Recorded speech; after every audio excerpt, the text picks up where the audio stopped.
seja, nós com a nossa mente finita, nós com a nossa mente limitada, não tem como nós darmos uma resposta precisa de como é o trabalhar de Deus.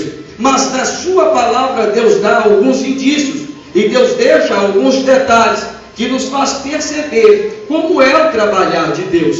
E como então o que é o trabalhar de Deus? O trabalhar de Deus é algo que mexe conosco, é algo que é especialmente do jeito de Deus. Ou seja, o trabalhar de Deus, a única resposta que nós conseguimos encontrar é do jeito dele. Ou seja, o que é jeito? Jeito é um modo particular usado para realizar alguma coisa. Ou seja, é uma habilidade particular também usada para realizar alguma coisa. Ou seja, então Deus ele tem o jeito dele. Ou seja, Deus ele tem o seu modus operandi que é particular. O que é particular? É de um indivíduo, é exclusivo daquele ser. Então, ou seja, Deus ele tem o seu jeito, ou seja, Deus ele tem o seu modus operandi, Deus ele tem a sua maneira particular, que é exclusiva dele, de estar trabalhando. E quando então eu começo a perceber isso, eu vejo que o trabalhar de Deus é estranho, mas o resultado dele é excelente. Olhe para a pessoa que está do seu lado, diga para ela, para já começar se esquentando: o trabalhar de Deus é estranho. O trabalhar de Deus é estranho, mas o resultado é excelente. Querido, quando nós começamos a observar alguns textos e alguns exemplos do jeito ou do modo que Deus escolheu para trabalhar, nós vamos ver que foge a concepção humana racional. Veja bem, Deus manda 2 anjos vir a Ló, numa cidade que iria ser destruída, e falar para eles: olha, ande para a frente e não olhe para trás. Andar para a frente e não olhar para trás era o jeito de Deus. E eles então andaram. A gente conhece a exceção da história, que foi a mulher de Ló, que quando ela olha para trás, ela vira então e se converte no estado de sal. Mas andar para a frente e não olhar para trás, qual foi o resultado para Ló e suas 2 filhas? Escape da destruição. Quando nós entendemos então que Deus ele tem um jeito para que nós andemos, para que nós prossigamos e para que nós avancemos, nós então recebemos também escape de certas e de algumas destruições que podem vir. Querido, quando nós observamos o texto de Isaac, veja bem, você usando a sua lógica, a fome estava instalada na terra, não haveria alimento naquele lugar, e aparentemente não tinha como sobreviver num lugar onde não tinha como plantar, e não tinha como regar, e não tinha como colher, porque havia seca e havia fome. Quando Isaac olha aquela situação, ele decide e fala: eu vou lá para o Egito, porque lá no Egito ele é banhado pelo rio Nilo, lá no Egito tem terra regada, lá no Egito tem terra fértil, lá no Egito tem como eu sobreviver, então eu vou pegar a minha família e vou voltar para o Egito.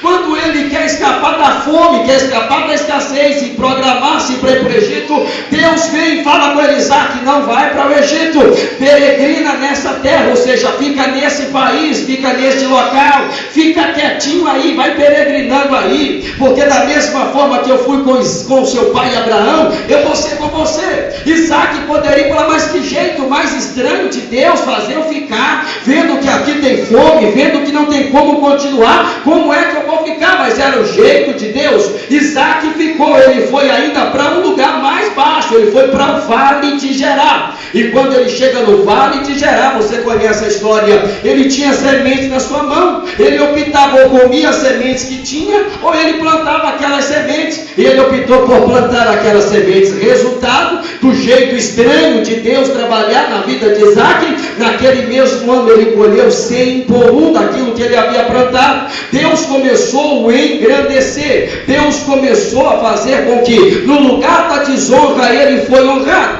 Às vezes o jeito de Deus nos leva, querido, justamente para isso. Nós olhamos, é estranho, querido, às vezes é contrário, é contraditório, mas Deus ele é soberano, ele sabe muito bem o que ele está fazendo. Deus ele sabe como ele conduz as coisas da nossa vida. O que nós precisamos é estar antenado que o jeito de Deus é o quê? O modus operandi particular da sua pessoa, é o jeito dele trabalhar. Quando nós observamos, parece loucura, Josué está diante de uma cidade, a primeira civilização do mundo antigo. E quando eles estão diante daquele lugar, Deus vem a Josué e fala: olha, o negócio é todo mundo ficar bem caladinho, vai rodear 7 dias a cidade, e no 7º dia 7 vezes, e quando rodear a 7ª vez, no 7º dia, vai todo mundo gritar, vai abrir a boca, soltar o gargalo e vai gritar, porque assim vai acontecer alguma coisa. Querido, e parecia loucura, a cidade cerca de 42 quilômetros quadrados, e o povo rodeando a cidade, calado, porque não, a Bíblia afirma no capítulo 6, versículo 10, que era a ordem de Deus para o silêncio. E quando então o povo está rodeando a cidade, parecia estranho. O povo de Jericó olhava aquele movimento, olhava aquela ação e achava aquilo esquisito. Um povo que vinha já tomando outras terras, um povo que vinha vencendo outros reis, e agora de repente o povo agora está rodeando uma cidade sem nada na boca aparentemente, simplesmente alguns homens armados, uma buzina, uma arca que estava coberta com um pano azul, e o povo rodeando aquela cidade. Mas era o jeito de Deus. E depois do 7º dia, você conhece também, quando o povo rodeia o 7º dia, a Bíblia diz que eles abrem a boca a gritar e o muro cai abaixo, e o nome do Senhor é glorificado, e Jericó ela é tomada. Outro jeito estranho de Deus trabalhar e de Deus usar para garantir resultados excelentes, que ele foi com Gideão. Como que nós não podemos falar? Gideão tem 32 mil homens, Deus fala com ele: os tímidos e os covardes e os medrosos voltem, fica apenas uma quantidade, e dos que ficaram, Gideão olha para si: agora a gente vai. Deus fala assim: leva eles lá para o rio e fala para eles tomarem água como um cão. Os que for bebendo água como um cão, você vai separando. Quem não for, você também vai separando, vai colocando a parte. E os homens então foram descendo, e eles tinham, querido, que não dobrar o joelho, eles tinham que chegar à beira da água e lamber como um cão lambe, porque Deus estava querendo testar a capacidade daquele povo de guerra, ou a capacidade de atenção, ou a capacidade de concentração. Ou seja, aqueles que dobravam o seu joelho, eles levavam a mão à água e assim bebiam. Quando o inimigo viesse, não teria como eles se defenderem, porque eles estavam desatentos e desprevenidos. Era o jeito de Deus preparar aqueles a quem iriam sair da guerra. E quando eles chegam lá, eles pensam que ia para a batalha com a espada. Não, Deus falou: Gideão, faz o seguinte, pega numa mão buzina, o chofar, o chifre de carneiro, na outra pega cântaro, um vaso de barro, dentro deste cântaro você coloca uma tocha acesa e manda o povo ir. E quando eles estão chegando perto da meia-noite, aonde os midianitas estavam acampados, parecia estranho, os homens vindo, numa mão buzina e na outra um cântaro, dentro dele havia uma tocha acesa. E a Bíblia diz que Deus manda a Gideão, aquele povo, gritar. E o que eles gritavam? Espada do Senhor e de Gideão, espada do Senhor e de Gideão. E na medida que eles falavam, o cântaro era quebrado. Nós aprendemos 3 lições aqui. A primeira lição da buzina: a buzina fala do louvor, a buzina fala do engrandecimento,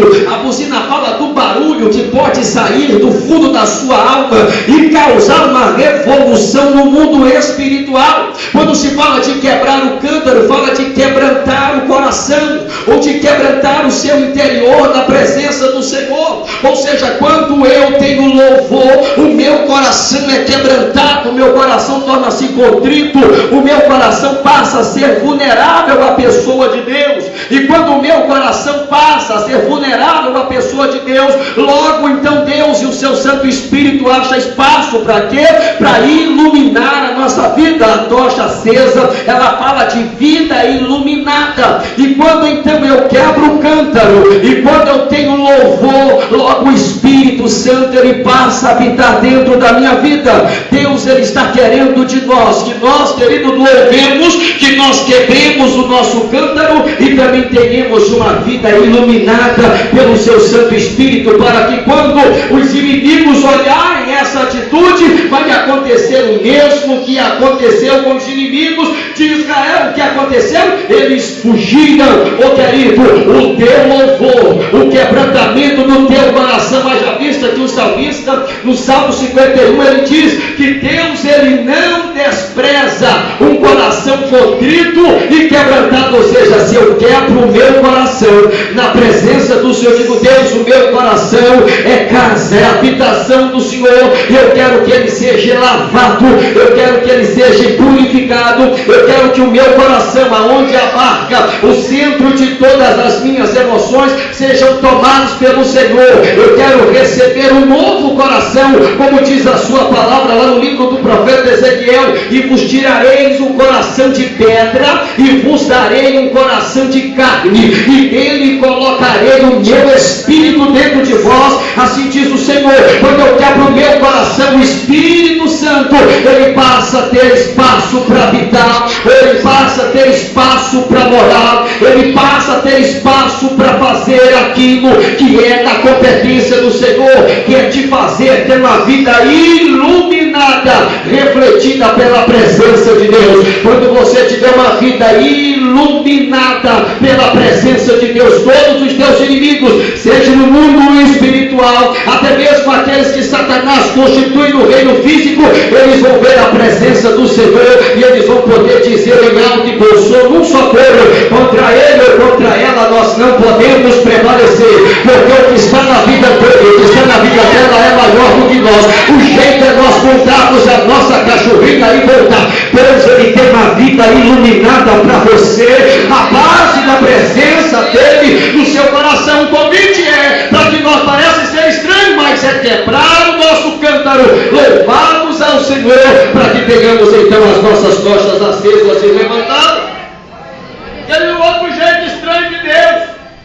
Deus vem com o general através de Eliseu e fala: olha, você quer ser curado da lepra? Vai lá no Jordão e mergulha 7 vezes. Você conhece a história, eu só estou te lembrando de alguns jeitos estranhos de Deus trabalhar, para você começar a pegar o fio da meada, que Deus, ele vem trabalhando de jeitos estranhos, mas o resultado sempre é excelente. E Naamã, ele se indignou, ele se revoltou, falou: que eu, general, alguém importante, vou ter que tirar minhas primeiras vestes, descer naquele rio barrento, naquele rio sujo, e mergulhar ali diante dos meus comandados? Naamã começou a ficar revoltado, porque ele pensou que seria cheio daquelas coisas todas, e não foi. O jeito de Deus para Naamã parecia estranho, querido, mas foi quando ele mergulhou, no 7º mergulho, ele foi curado da sua lepra, e ali o nome do Senhor foi engrandecido.